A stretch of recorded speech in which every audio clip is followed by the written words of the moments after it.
कि हाजी और नमाजियों के लड़के 100 ऊंट भगवानपुर वालों, मैं नहीं कह रहा हूं कि ताकि इन गरीब लड़कियों की शादी हो सके। ITS वालों, मैं तुम्हें आगे बताओ, मेरी इस दुनिया में कितने गरीब हैं आपको नहीं मालूम। ढूंढ और तलाश करो। रमजान का महीना आया ही इसलिए था कि ताकि तुम्हें भूखे और प्यासे रखकर गरीबों का एहसास दिलाया जाए कि एक महीना भूखा रहकर तुम्हें कैसे लगा। उन 12 महीने के गरीबों से पूछो जो 12 महीने भूखे रहते हैं। अगर रमजान के महीने से भी तुमने सबक हासिल नहीं किया तो समझ लो कि तुम्हारे दिलों में कोई मोहब्बत नहीं इस्लाम की। यही ग़ज़वा तबूक था जब अल्लाह के नबी ऐलान कर रहे थे कि अबू बकर ने इतना दे दिया, उमर ने इतना दे दिया, अभी 100 ऊँटों की और जरूरत है। क्या कोई है जो 100 ऊँट दे सके? हजरत उस्मान उठे, कहा अल्लाह के रसूल मैं 100 ऊँट दे रहा हूँ।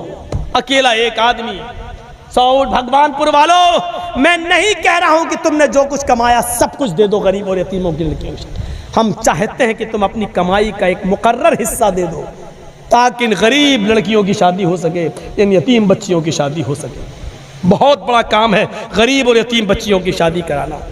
और जितना ये बड़ा नेक काम है, इसके साथ साथ ये भी सुन लो, जितना ये बड़ा नेक काम है उतना ही बड़ा ये घटिया काम है कि हाजी और नमाजियों के लड़के अपने ही बगल में आर्केस्ट्रा को बुलाकर, रंडियों को और तवाइफों को बुलाकर डांस करवाएं और नाच करवाएं।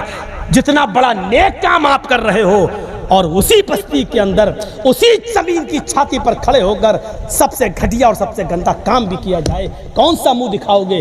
तुम अल्लाह को, रहमान को भी राजी करना चाहते हो और शैतान को भी खुश रखना चाहते हो। ये दोगली पॉलिसी इस्लाम के अंदर नहीं चलेगी। राजी रहे रहमान भी और खुश रहे शैतान भी, ये नहीं चलेगा। अच्छा काम अच्छा कहलाया जाएगा। मुस्लिम शरीफ की हदीस है, गाना गाना और गाना सुनना, ये गाने, लड़कियों की आवाज में बेहुदा और गंदे गाने गाना और गाने सुनना, इससे ज्यादा बेहतर यह है कि आदमी खुद लैट्रीन करके खा जाए।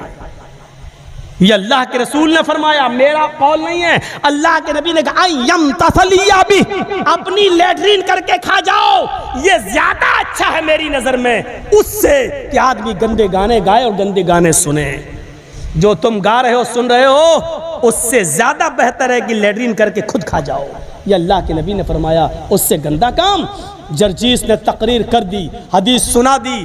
एक इम्तहान में तुम कामयाब हो गए, जर्जीस साहब को बुलाया, शौक पूरा हो गया। दूसरा इम्तहान में तुम कितने % कामयाब होते हो, ये मैं बार बार फ़ोन करके पता लगाता रहूँगा कि कितने % ईमान आपके अंदर पैदा हुआ है। उस्मान गनी ने 100 ऊँट दे दिए। अल्लाह के नबी ने कहा देखो उस्मान ने 100 दिए, कोई और है जो 100 ऊँट दे दे? उस्मान दोबारा उठे, अल्लाह के नबी 100 और दे रहा हूँ। हैं उस्मान, बस 200 दे चुके हो, कोई और है उस्मान के अलावा जो 100 ऊँट दे? फिर उस्मान उठे, अल्लाह के नबी 100 और दे रहा हूँ। अल्लाह के नबी ने कहा उस्मान तुम 300 दे चुके हो, अब तुम मत देना, अब मत खड़े होना। लोगों, उस्मान के अलावा कोई और है जो 100 ऊँट दे?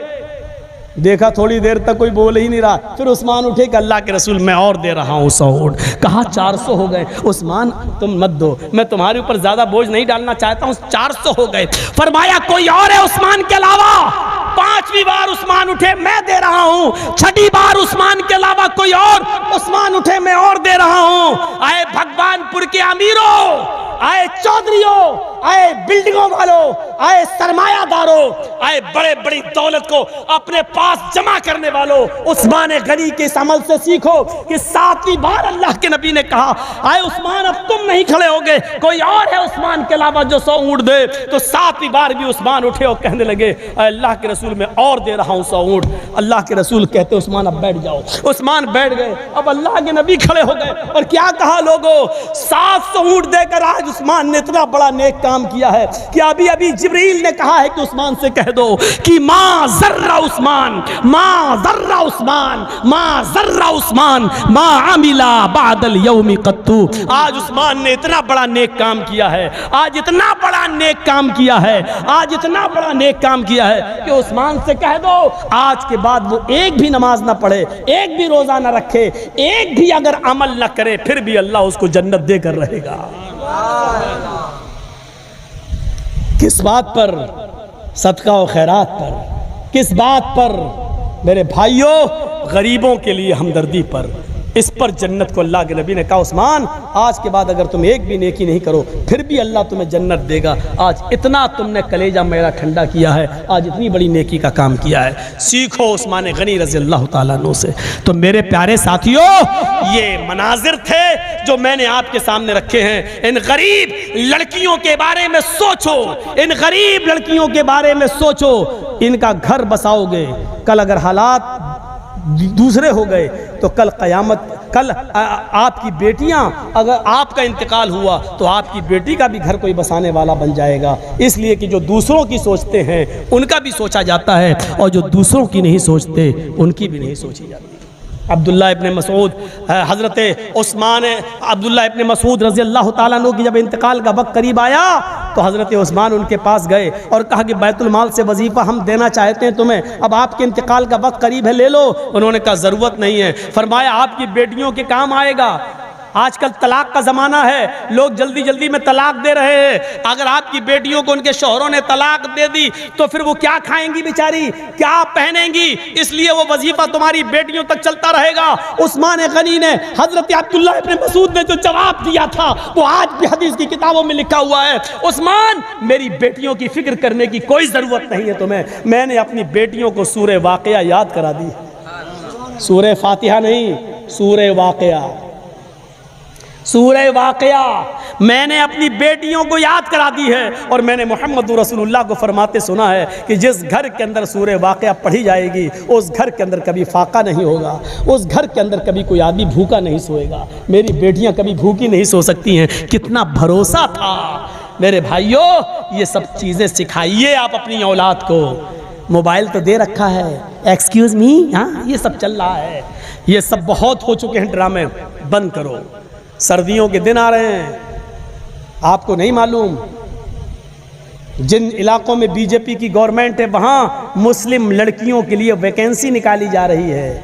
आओ, कॉलेज में लड़कों को नहीं नौकरी मिल रही है, लड़कियों को कॉलेज में नौकरी दी जा रही है, पढ़ने के लिए जगह दी जा रही है। MBBS में लड़कियों को वैकेंसी दी जा रही है और इसके पसे पर्दा ये हालात पेश, ये मीटिंग हो चुकी है कि मुस्लिम लड़कियों को ज़्यादा से ज़्यादा नौकरियां दो, ज़्यादा से ज़्यादा स्कूलों में पढ़ाओ और अपने गैर मुस्लिम लड़के, इनसे कहो कि इन लड़कियों को अपने चंगुल में लें, इनको मोहब्बत का बीज इनके दिलों में डालें और फिर इनके माँ बाप तो तैयार नहीं होंगे, कोल्ड मैरिज करें और शादी करके 2-4 बच्चे पैदा करके बच्चों को तो अपना लो और इन लड़कियों को बेयारो मददगार छोड़ दो।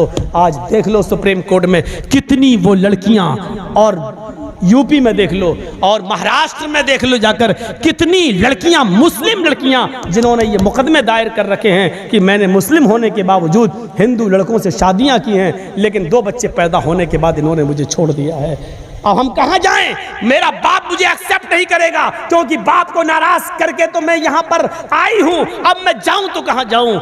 लेकिन करोगे क्या? वो तो अपने मकसद में कामयाब हो चुके हैं और फिर इन मुस्लिम लड़कियों को मजबूर होकर तवाइफों के चक्रों पर बैठना पड़ रहा है। ये हालात पैदा हो चुके हैं और इसके जिम्मेदार हैं हम, क्योंकि हमने अपनी लड़कियों को मोबाइल हाथों में दे रखा है। रात के 12-12 और 1-1 बजे तक हमारी लड़कियां व्हाट्सएप चलाती हैं, मैसेंजर चला रही हैं, फेसबुक चला रही हैं। और अभी सर्दियों में देखिएगा आप, कंबल, ब्लैंकेट, लिहाफ, रजाई अपने मुंह पे डालेंगी और अंदर ही अंदर चैटिंग करेंगी रात के 2-2 बजे तक। मेरे भाइयों, आप कहोगे साहब आजकल नेट पैक बड़ा महंगा आ रहा, 300, 350, 400 रुपए का। अरे वो तुम्हें थोड़ी डालना है, वो तो उसको डालना है जिससे वो बात कर रही है। आप इतना बड़ा बेवकूफ़ मत समझो मौलाना जर्जीस को। अरे मैंने तो मोबाइल नहीं दिया, तुमने मोबाइल नहीं दिया, मोबाइल भी उससे ले रही है, उससे ले रही है। लड़की के आंख से गिरने वाले आंसुओं में बड़ी ताकत होती है। ये चाहे फर्जी हों चाहे सच्चे हों, हर तरीके से ये जताते हैं कि लड़की बड़ी कमज़ोर है, लड़की बड़ी कमज़ोर है। मेरे भाइयों, अपनी बेटियों को संभालो, अपनी बेटियों को संभालो, उन पर निगरानी रखो। ये चंद बातें मैंने आपके सामने अर्ज़ की हैं। 3 बज चुका है। हम अल्लाह से दुआ करते हैं कि बारे इलाह हमारी ख़ताओं को माफ़ फरमा दे और इस्लाम के अंदर पूरा का पूरा हमें दाखिल फरमा दे, इस्लाम पर हमें चलने वाला बना दे। देखिए, शरीयत के अंदर दुआ का जो सही तरीक़ा है वो ये है कि किसी मोतबर और किसी बुज़ुर्ग आलिम से या शख्स से दुआ कराई जाए, क्योंकि उसके अंदर तक़वा होता है और बुज़ुर्गी होती है उसकी दुआ। मैं शरीयत का मसला बता रहा हूँ, आप करें, आप दुआ करा दीजिए। शरीयत से बड़े हम और आप नहीं हैं, तो मैं आपको शरीयत का मसला बता रहा हूँ। तो मेरे भाइयों, एक बुज़ुर्ग से दुआ कराई जाए तो ज़्यादा बेहतर है। हम भी चाहते हैं कि हम उसकी दुआ पर आमीन कहें। दुआ मुख्तसर होनी चाहिए, लंबी नहीं, क्योंकि लंबी दुआ अकेले में मांगी जाए। भाई, हमें और आपको पता नहीं क्या परेशानी है, आप हमसे नहीं कहना चाहते हैं तो आप पर्सनल अल्लाह से कहिए, अल्लाह मेरे बेटे को कैंसर है, अल्लाह मेरी बेटी का रिश्ता नहीं आ रहा। तो आप पर्सनल अल्लाह को जितना लंबा दुआ करना चाहें करें, लेकिन जब इज्तिमा हो तो वहाँ मुख्तसर दुआ होती है और जो हालात हों उसके मुताबिक दुआ होती है, और नेक और मुत्तकी आदमी दुआ करे। अल्लाह तबारक व तआला से मैं दुआ करता हूँ कि बारे अल्लाह हमारी ख़ताओं को माफ़ फरमा दे और हमें जब तक ज़िंदा रख इस्लाम पर ज़िंदा रखना, और जब ख़ात्मा हो तो ईमान पर हमारा ख़ात्मा फरमाना। वमा अलैना इल्लल बलागुल मुबीन व आखिरु दअवाना अनिल हम्दुलिल्लाहि रब्बिल आलमीन। अस्सलामु अलैकुम व रहमतुल्लाहि व बरकातुहू। आइए आप